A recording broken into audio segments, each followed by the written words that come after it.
Take it away. Find your glory, write your story, fearless feet will carry you. Time you own it, take your moment, be a fire burning through. Hustling from night until morning, grinding it out, it won't be long. Feel your power, it's your hour, you inspire, you are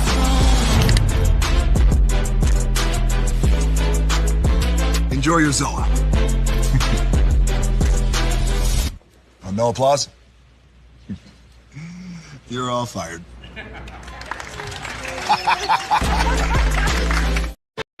Hey, good morning, America.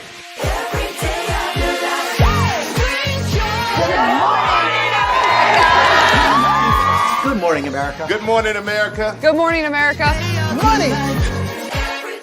Are you ready? They are ready. Covering the biggest events in the country right now. There's a lot going on here. It's always a good time. That's what the show's about. That's good. Really good. Very good. Coming in hot, Jimmy, coming in hot. It's far from elementary. Good morning, America. I'm not going to try to strut like Michael or anything. I have known George a long, long time. Have you ever gotten him to dance? Look at that face. You don't just see it, you feel it. I'm in. I'm in. I'm in too. I'll be there. I am here and so happy. I'm in. I'm in too. I'm in. That tells you something when Snoop Dogg's in. Michael, George, Lara, Ginger. Prepare for a journey beyond imagination, beyond belief, beyond anything you've experienced before. Universal Epic Universe, a new theme park where you'll step through extraordinary portals to 5 immersive worlds.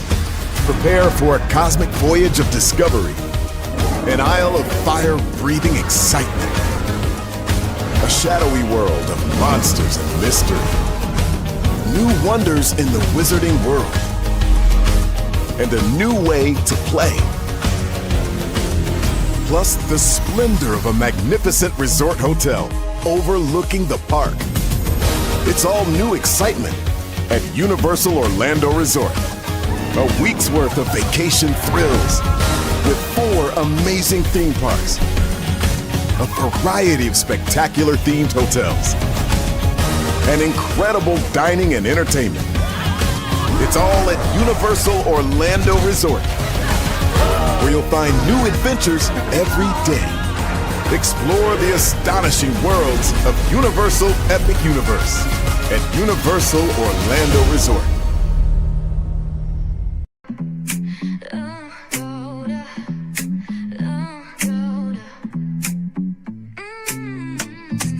Lights go low, the city goes high.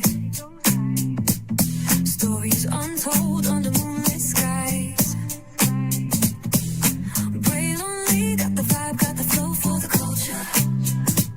Yeah, you already know. Turn it up, lean back, feel the breeze. Late night truths drifting through the trees. It's for the culture, by the culture. Brave lonely's got the soul to show ya. Breaking it down, lifting it higher. Feel the rhythm, spark the fire. Headlines flip with a soulful twist. Behind the scenes where the magic sits. It's the heartbeat of the now and the then, where the story starts and never ends. Tune in, lean and feel the groove. Every moment, a vibe you can't lose. It's for the culture, by the culture. Brave lonely's got the soul to show ya. Breaking it down, lifting it higher. Feel the rhythm, spark the fire. Do be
Welcome into another edition of Braylon Lee's virtual tour live. Glad to have all you here in the building with me. We are live on tour every Friday. Yes, indeed, we are so glad to have you here on tour with me. We have 1, 2, 3, 4, 5, 6, 7, 8 destinations for you all this morning. Christine Wonsley, as you all know, she got some unnecessary, tattered and just gutter complaints. And thankfully that has been stopped and she still has her nursing license. So praise be unto God for that. Erica Schwartz is confirmed as the CDC director. Like I said, if this was under Kamala Harris, I would be excited. But we all know that his supporters, his administration, and him are all wastes of life that all should have been swallowed by their mothers. So we just got to be ready for when the blame gets to her, okay? All right with that.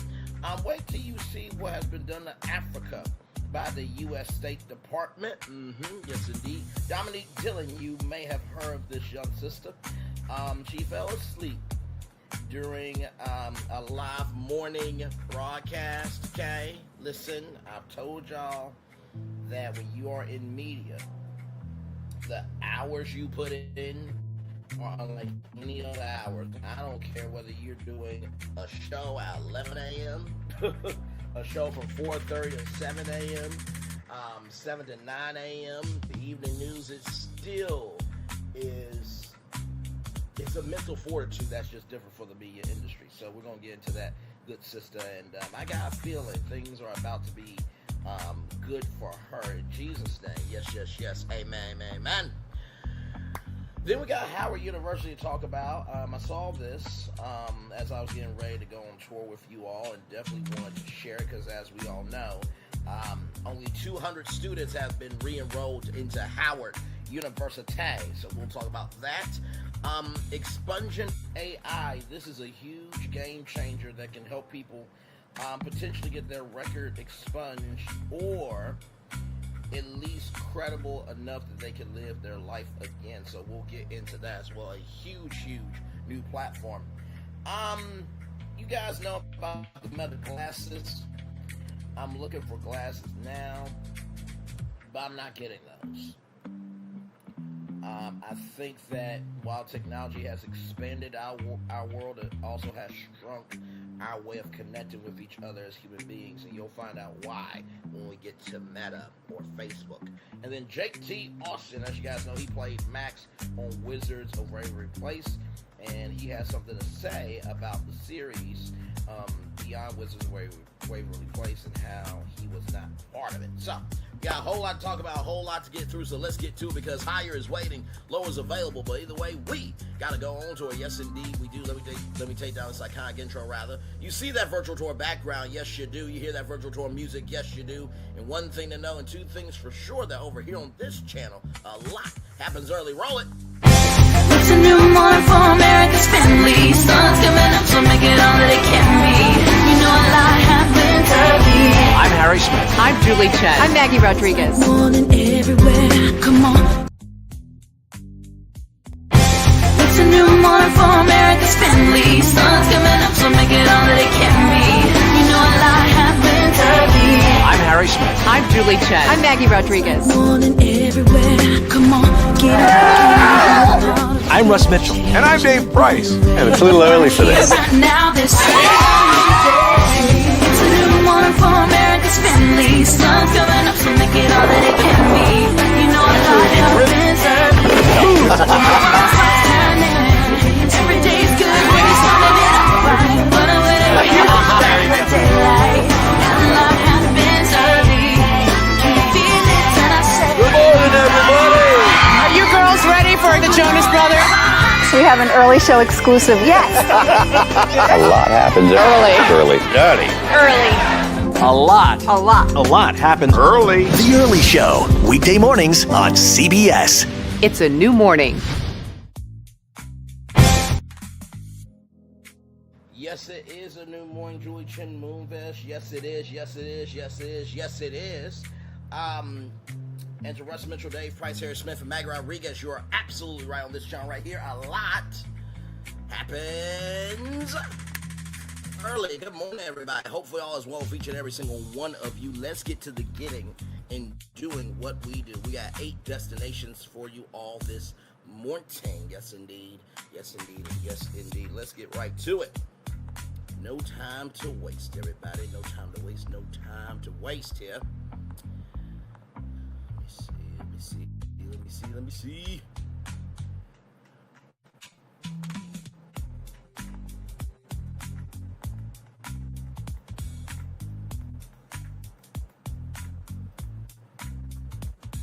Okay, very good. All right, here we go, y'all. From the Hill, Mississippi Nursing Board closes anonymous complaint against Nolan Wells' mother. Shout out to that. Ocean Springs, Mississippi, WJTV, civil rights attorney Benjamin Crump said the Mississippi Board of Nursing closed the anonymous professional misconduct complaint that was filed against the mother of Nolan Wells. According to the attorney, the investigation into Wonsley was open based on a complaint filed by an anonymous person.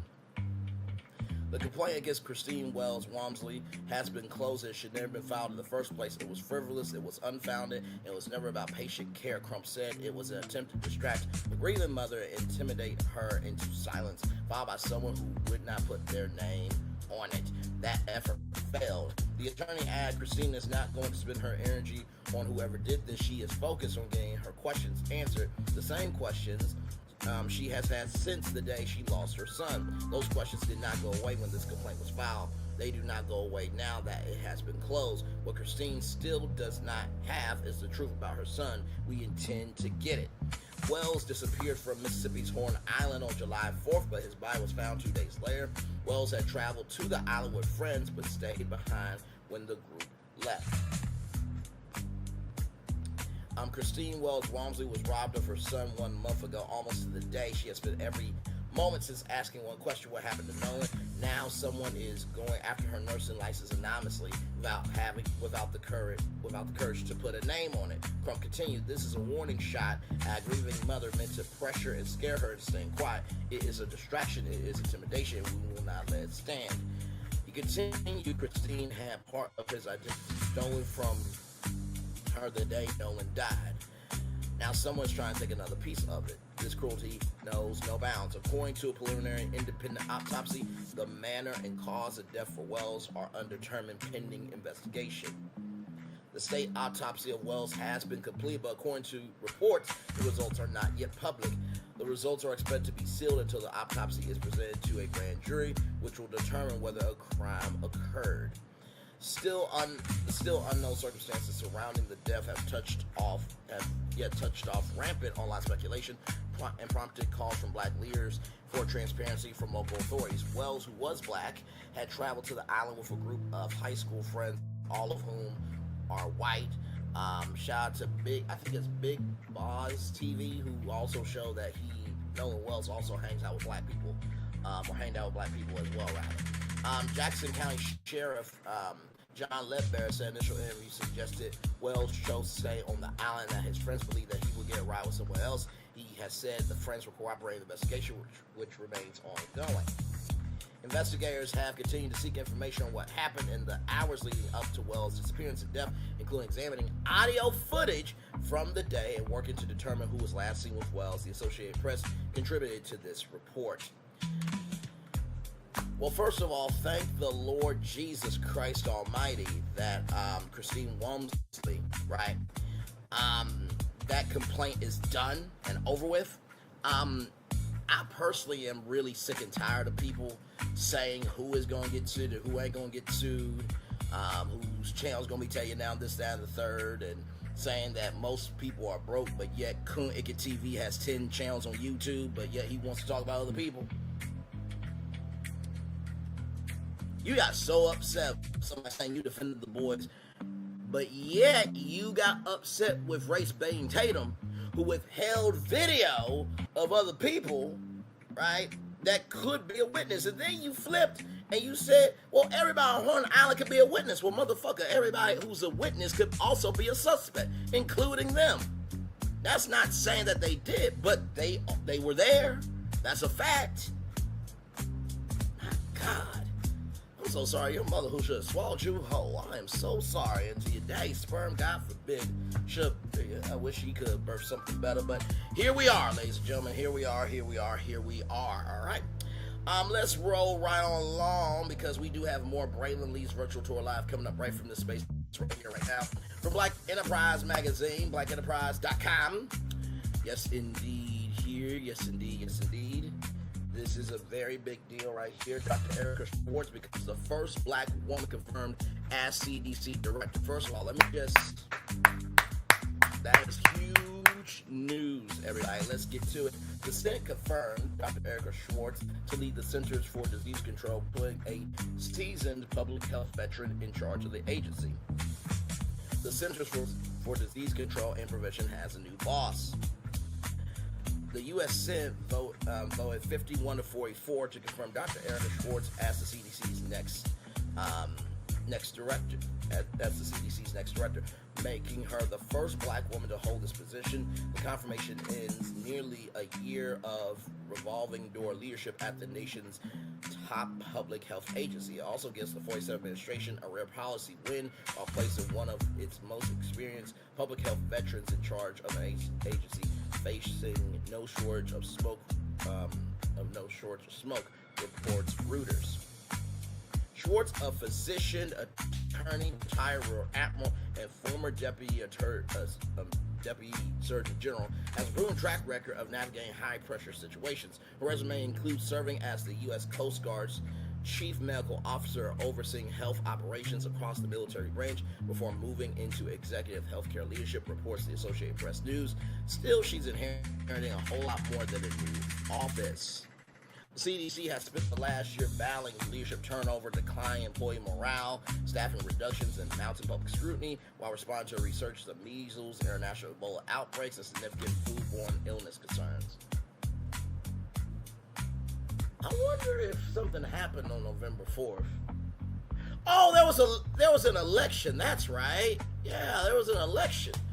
And everybody who voted for him is now complaining about the hell they chose. So, what you want me to do?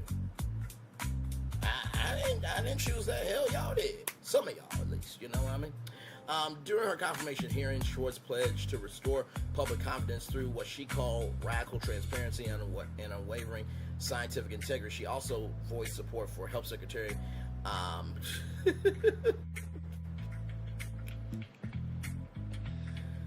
oh my God, Robert F. Kennedy Jr.'s Make America Healthy Again agenda. The president should the president should do that for himself first before before saying make America healthy again. Agenda through the lawmakers pressed her repeatedly on whether she would push back against political interference in public health decisions. The issue at hand is not complicated, said Bernie Sanders, who opposed her nomination at the July hearing. Will we have people in the 47 administration? Sorry, y'all, let me get my Georgia. Okay. Hi, good to see y'all again. Glad your morning going well. Let's see here. Will we have people in the 47 administration who have the guts to stand up to people who are anti-science and into conspiracy theories? Republican Representative Bill Cassidy, who serves as chair of the Senate Committee on Health, Education, Labor, and Pensions, also showed concern about Schwartz's stance on supporting science. We need a CDC director that actually stand up to crazy, stupid things being said that undermine faith in immunization, Cassidy said during the hearing, according to The Hill. Cassidy ultimately decided to support Schwartz's nomination after the CDC updated its website about vaccines and autism to address his objections. So first of all, congratulations to Dr. Erica Schwartz. I think that this is a very, very big deal. The only problem is the president will blame Erica Schwartz soon. The administration will go after her. the Senate Republicans and the House Representative Republicans will go after her soon, and his supporters. So we just gotta wait on that. I know it's sad to say that, but y'all, like, I'm sorry, I don't have time to lie to y'all. I don't have time to take in bullshit, okay? We know that this was a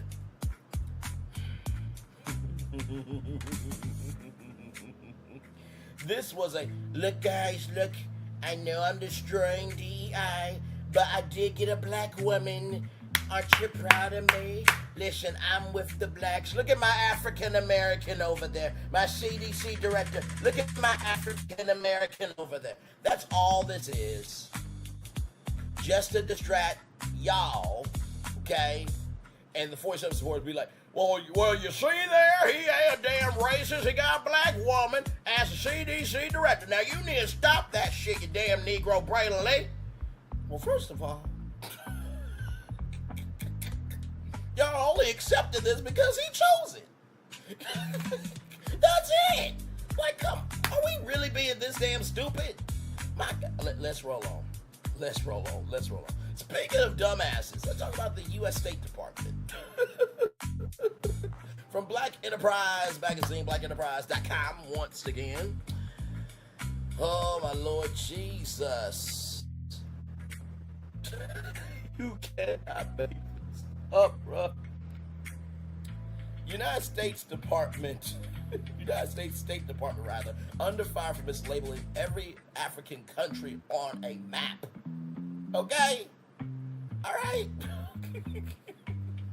An AI-generated map shown at a global health conference is sparking outrage for the egregious oversight. Now, this is the same United States, right, that the rest of the world said that the United States was being mean to human rights and being disrespectful to African Americans getting reparations. And that they also said that the U.S. does not care about sex trafficking, right? Once again, the words of Whitney Cummings, the president was called sex trafficking. Shout out to Whitney Cummings for that joke. That joke should have stayed in, because there ain't no damn lie. Listen, let's continue on. The U.S. State Department, is facing criticism after an AI-generated map of Africa mislabeled every country during a presentation at the AIDS 2026 conference in Rio de Janeiro. You cannot make this up. According to Reuters, the map was displayed during a presentation outlining the State Department's global health agreements. It incorrectly placed several African nations, including moving Nigeria. Can't make this shit up. Oh my God. Including moving Nigeria into the Sahara Desert, relocating Mozambique to the Horn of Africa, placing Cote d'Ivoire on the opposite side of the continent, and placing Cote d'Ivoire on the opposite side of the continent, rather. Reuters also reported that the image contained an OpenAI watermark, indicating that it had been created using OpenAI tools. But once again, this is who y'all voted for on November 4th. This is what y'all did, right?